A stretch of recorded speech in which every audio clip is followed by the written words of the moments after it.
बोलताना आणि सगळ्यांशी बोलताना ती म्हटलं की आम्हाला काय करायची आहे, आमच्या मनातल्या नर्मदेची अभिव्यक्ती करायची आहे. आमच्या मनातल्या नर्मदेची अभिव्यक्ती करताना त्या नर्मदेने इंद्रायणीला जेव्हा मिठी मारली आणि इंद्रायणी जेव्हा डोळ्यातून पाणी काढत काढत तिची व्यथा सांगितली, मला असं वाटतं आमच्या प्रत्येकाच्या हृदयाची नर्मदा द्रवलेली आहे. तुझ्याबाई खरंच अडचणीत आहे, पण ध्यानात ठेव, माझे दूध मी तुझ्या किनारी पाठवलेलं आहे. ते साफसफाई किती करतील माहिती नाही, पण मनामनातून लोकांच्या मनामनामध्ये ज्योत पेटवूनच इथून ते जाणार आहेत. त्याच्यामुळे आज हा जो कार्यक्रम झालेला आहे कदाचित आमच्या बाईकच्या सिस्टीममुळे, कारण आमचा पहिला शिबिर आहे, आम्ही प्रोफेशनल नाही आहे, आम्ही आमच्या खर्चातून इथे आलेलो आहे, आमच्या कल्पना आम्ही इथे राबवून राहिलो आणि आम्ही परिपूर्ण नाही, आम्ही पहिल्यांदाच सांगितलं. आम्ही परिपूर्ण असतो तर घाट संख्येने पूर्ण धरून गेला असतो, पण आम्हाला त्याची चिंता नाही, कारण आम्हाला माहिती आहे की आमची नर्मदा जेव्हा अमरदंडापुरून निघते अगदी पातळ धारेतून निघते आणि संघर्ष करत करत दगडांना पाधरत फाडत आणि दगडांना ठोकत ठोकत ती समोर पूर्णत्वाला भेटायला जाते, सागराला भेटायला जाते. त्याच्यामुळे मी नेहमी जे म्हणत असतो की बा आम्ही संकुचित असू, आम्ही छोटे असू, आम्ही लहान दिसत असू, पण आम्ही उपासना कुणाची करतो, आम्ही उपासना व्यापकतेची करतो. आम्हाला जे काही दिसतं, आम्ही पिंडीचे ब्रह्मांड मानणारे लोक आहे.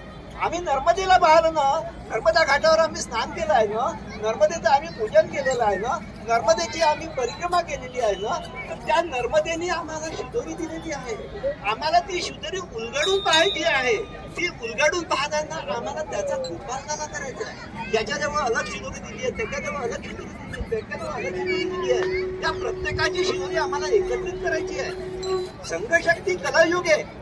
आम्हाला एकटं चालायचंच नाही, आम्हाला एकत्रित चालायचं आहे. आणि या एकत्रित चालताना यांच्याजवळ जे काही आहे, त्यांच्याजवळ जे काही आहे, यांच्याजवळ जे काही आहे, माझ्याजवळ जे काही आहे, ज्या ज्या स्वरूपात जसं जसं असेल आणि जे जे कालातीत असेल ते सगळं आम्हाला एकत्रित करायचं आहे. आणि त्या एकत्रित करून त्याचा जो गोपालकाला करायचा आहे, गोपालकाला एकट्याने खायचा नसतो, तो वाटायचा असतो. गोपालकाला वाटल्याशिवाय त्याच्यात रंगत येत नाही. गोपालकाल्याला 10 जणांचा हात लागावा लागतो. असं म्हणतात so many cooks spoil the food, पण ते गोपालकाल्याचे विपरीत आहे. तुम्ही एका जणाला गोपालकाला करायला सांगा, गोपालकालाच मिळत नाही, तो काहीतरी म्हणजे गालबण बनतं. परंतु गोपालकाला जर करायचं असेल तर त्याला 10 लोकांचे हात लागावेच लागतात.